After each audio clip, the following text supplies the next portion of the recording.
these are tremendous sanctions. These are very big. Those are against their two big oil companies, and we hope that they won't be on for long. We hope that the war will be settled. The United States has announced sanctions on Russia's two largest oil companies. Why has President Trump changed his mind on this, and what will it mean? We'll discuss on this latest episode of the BBC's daily news podcast, Newscast. Now, we've had another change in position from Donald Trump when it comes to Russia. This time last week on Thursday evening, we were talking about that phone call that Donald Trump and Vladimir Putin had, which seemed to go very well, so well that Trump was planning to have a summit with him face-to-face in Hungary. Then we had a phone call between Marco Rubio, the US Secretary of State, and the Russians, which did not go well. The summit was off. And then on Wednesday night, we found out that Donald Trump was going to do something he'd been quite reticent to do up until now, which was to apply some pretty sweeping sanctions on two big Russian energy companies. So what has gone on and what's going to happen next? The two people who can help us work that out are here. Joining us from Moscow is the BBC Russia editor, Steve Rosenberg. Hi, Steve. Hello there, Adam. And Sumi Somaskanda is in Washington, D.C. Hello, Sumi. Hey, Adam. So, Sumi, first of all, just how did Donald Trump make this announcement about these sanctions on Russia? Because I'm guessing with Donald Trump, there was an element of performance. Yeah, we had been told all day that his meeting with the NATO Secretary General Mark Rutte would be closed press. And of course, as is often the case with Donald Trump, it then opened up and he was sitting alongside Mark Rutte. Again, we know these two men have a pretty good relationship, a close relationship. Our listeners might remember that Mark Rutte called him Daddy, President Trump Daddy in the past.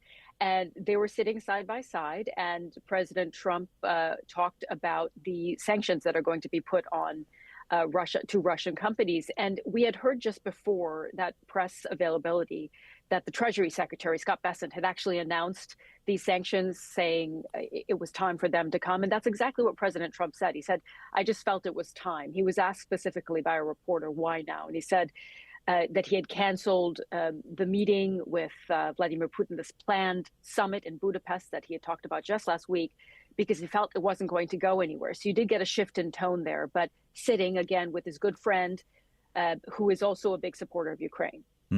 We'll talk a bit more about the timeline in a second, but Steve, just tell us a bit more about Rosneft and Lukoil, the companies that we're talking about here. These are big companies. These are the two largest Russian oil companies. They account for, I think, nearly half of Russia's crude oil exports. So these are big fish. And I think the sanctions have come as a bit of a surprise to the Russians. They weren't expecting it. I was reading something in the Russian papers only yesterday, some commentators saying that it's clear that Donald Trump wasn't going to take tough measures against Russia. And then bang, suddenly you have these sanctions against Rosneft and Lukoil. And Steve, what could they mean practically for those companies? Because is this just American companies can't do business with them, or are there knock-on effects around the world that could really, really be felt in Russia? So, yeah, first of all, the assets of these companies in America will be frozen, and American companies and individuals won't be able to do business with them. But, yeah, there could well be a knock-on effect for other countries, and it's going to be really interesting to see what the big buyers of Russian oil do now. So, for example, countries like India, which buy a lot of Russian oil already at a discount, will they reduce the amount of oil they buy? Will they curtail that to avoid US sanctions? It'll be really important to follow that in the next few days. And Sumi, you hinted at this about kind of the cogs turning in Donald Trump's mind. But what do you think has been going on in there in the last few days? Yeah, it's so interesting. We were watching last week that President Trump had this long phone call with Vladimir Putin. He said it was very constructive just before meeting Volodymyr Zelensky in the White House. And indeed, Financial Times reporters said that that meeting with President Zelensky in the White House actually got quite testy, and that President Trump was tossing maps around, right?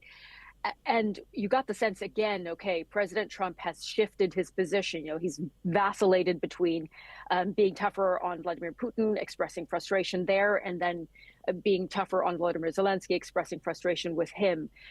What I think is actually really interesting to think about is we saw his Secretary of State, Marco Rubio, have a phone call with Sergei Lavrov, the Russian foreign minister. And remember, until now, the special envoy, Steve Witkoff, has been the one kind of leading the negotiations with Vladimir Putin. And I think the fact that it was the Secretary of State, Marco Rubio, who, they had said there would be high-level negotiations happening between the two sides this week. I think he got on the phone call and realized Russia has not changed its position, not that Russia had ever claimed to do so, but relayed that to Donald Trump to say, look, the Russians are not backing down. And what is the point of a summit if it's going to be more or less more of the same? That could have been a big factor there. And the fact, and this is the second that I think is important, President Trump has been receiving the question of late, have you been played by President Putin? He said, yeah, I've been played by many people over my life, but I've come out really well, more or less. I'm paraphrasing. But because he's gotten that question more and more, you do wonder if that's been something that's been part of his thinking and the shift to move towards sanctions this week. And of course, Sumi, one of the other significant things about this move this week is that up until now, Donald Trump has said he would only do this if the Europeans stopped buying Russian oil and gas too. So actually, he's sort of jumped his own gun a bit.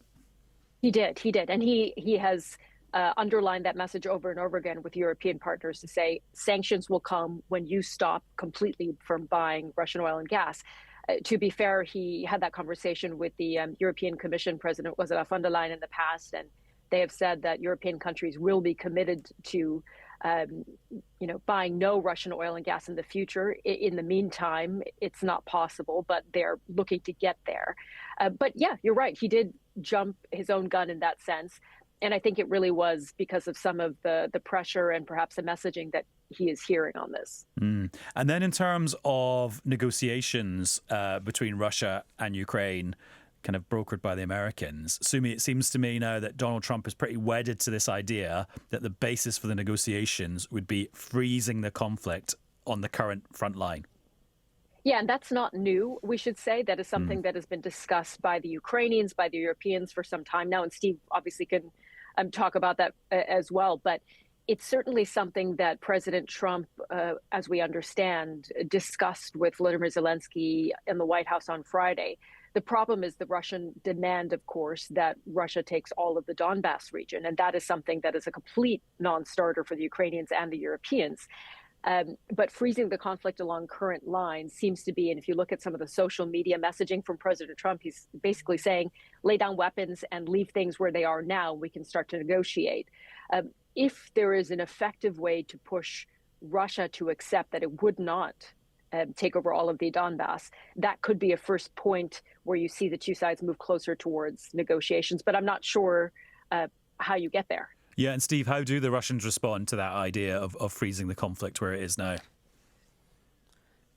They don't accept that. It's a complete non-starter for the Kremlin, and they've made that position clear to the White House, to Donald Trump. And over the last few days, the Russian newspapers have been making the same point. In fact, when Donald Trump announced this Budapest summit within 2 weeks, it was, I think, pretty clear that there was no guarantee it was going to happen. Russian newspapers were writing that there was no point in Russia to announce a ceasefire, that the special military operation would go on, especially after Donald Trump came out publicly and said that it was important to freeze the battle lines as they are. Russia simply doesn't accept that. It's pushing on. It's a minimum, I think, for Moscow to get control of the whole of the Donbass. And there is no way that Ukraine is going to accept to hand over the part of the Donbass it still controls. So it's hard to see where things go from here. And Sumi, one of the other things that was on the table, although I don't know if they ever got as far as the table, but certainly in the ether around the table, was this idea of Tomahawk missiles being given to the Ukrainians by the Americans. What's happened to them?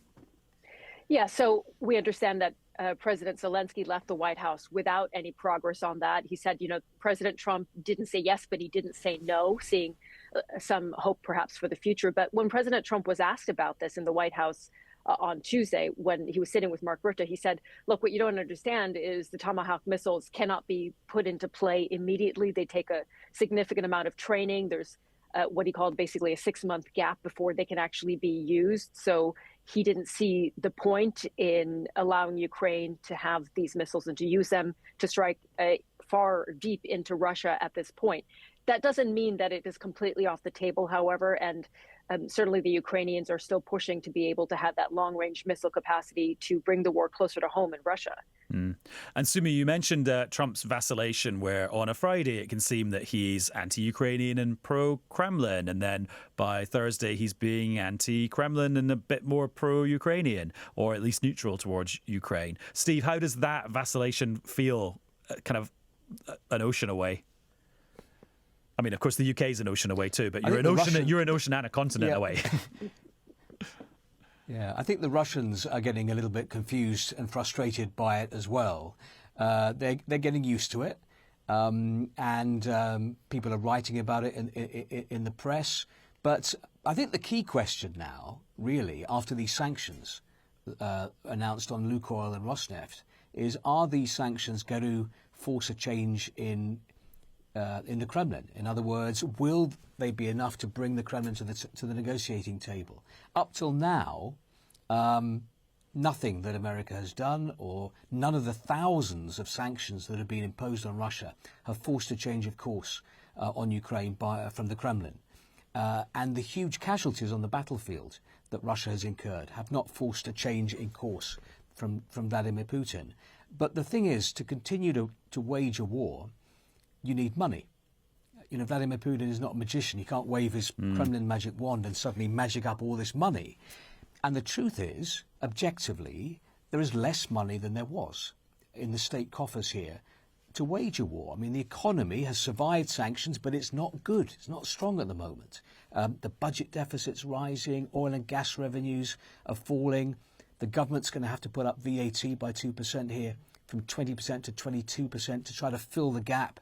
And every day, the Russian newspapers are writing about, quite openly, about the economic problems in the country. And that's a huge problem, because they need money to continue to wage the war. And on the government finances of Russia, there's a separate conversation going on in Brussels right now, a summit of EU leaders, about is there a way of using the Russian assets, central government assets, which are in European banks or in banks in Europe, to somehow turn them, using some chicanery, into a loan for Ukraine for 2026 and 2027. So that's happening as well. Right, something completely different, although you did nod to this, Steve, about the Russian economy. Yesterday's newscast, we had a big chat with Faisal Islam about the significance of the price of orange juice. Are there particular items in your countries that just kind of, at the moment, really reveal how the economy is feeling? Steve, you were talking about the Russian economy a second ago. Is there a particular item that people point to and go, oh yeah, the price of that is the thing that's on my mind? People often talk about the price of buckwheat in Russia, actually, as an indicator of where things are going. Also, in recent months, people have been talking about the price of butter and dairy products, because the price of butter has gone right. In fact, in the Russian papers today, they were talking about butter. I've got one of the papers here today. I don't know if I can find it. Excellent newspaper reading sound effects there. Yeah. Look at that. There we go. Front page news about the price of butter, which has been zooming up by 38% this year. Right. And demand for dairy products has been going down because people can't afford everything. That is an indication, I think, of the economic problems in the country, because inflation has been a problem. Prices on all kinds of things have gone up.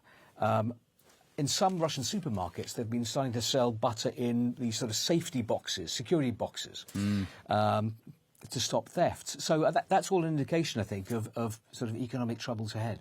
Sumi, we've talked about the price of eggs in the US before. Is it still the price of eggs? You know what it is, actually, at this point, is the price of beef. So I should say, full disclosure, I'm a vegetarian, so this does not affect me. But the price of beef, I was just looking it up, it's gone up 51% since February 2020. The price of beef is as high as it's been here in the U.S., and this is now really affecting consumers. And it's gotten really interesting because President Trump and his administration are starting to, or making a plan to, import beef from Argentina to help push those costs down. But as you can imagine, cattle farmers, cattle ranchers here in the U.S. are not happy about that, and they are voicing their discontent. And in fact, some Republican members of Congress who represent those farming regions are also pushing back a bit on this plan. So there's some trouble in there for President Trump on beef prices. And is there anything happening with beef just in people's daily lives? I don't know. Are burgers getting smaller? Are people having chicken burgers instead? That's a good question. Will they then move to, other forms of meat? I haven't seen the numbers on whether, chicken consumption is going up, but certainly ground beef, the prices of that, that families buy for, making burgers at home, or you can tell I'm a vegetarian. I don't know what people do with ground beef. It's a very versatile item. I suppose there you go. The index for you, Sumi, as a vegetarian will be if there's an increase in people asking you for vegetarian recipes. That will be the signal that the price of beef has reached crisis levels. Sumi, thank you very much. Thanks for having me. And Steve, thanks to you too. Thanks, Adam.